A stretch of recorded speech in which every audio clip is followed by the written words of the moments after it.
O Lord, thou art my God. I will exalt thee. I will praise thy name, for thou hast done wonderful things. Thy counsels of old are faithfulness and truth.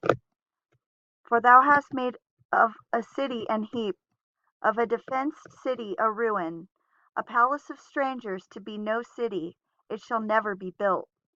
Therefore shall the strong people glorify thee, the city of the terrible nations shall fear thee.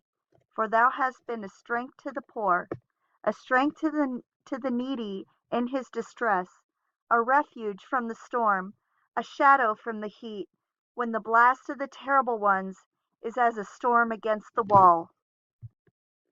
Thou shalt bring down the noise of strangers, as the heat in a dry place, even the heat with the shadow of a cloud. The branch of the terrible ones shall be brought low. And in this mountain shall the Lord of hosts make unto all people a feast of fat things, a feast of wines on the lees, of fat things full of marrow, of wines on the lees well refined. And he will destroy in this mountain the face of the covering cast over all people, and the veil that is spread over all nations. He will swallow up death in victory, and the Lord God will wipe away tears from off all faces, and the rebuke of his people shall he take away from off all the earth, for the Lord hath spoken it. And it shall be said in that day, Lo, this is our God. We have waited for him, and he will save us. This is the Lord. We have waited for him.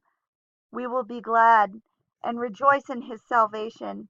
For in this mountain shall the hand of the Lord rest, and Moab shall be trodden down under him, even as straw is trodden down for the dunghill.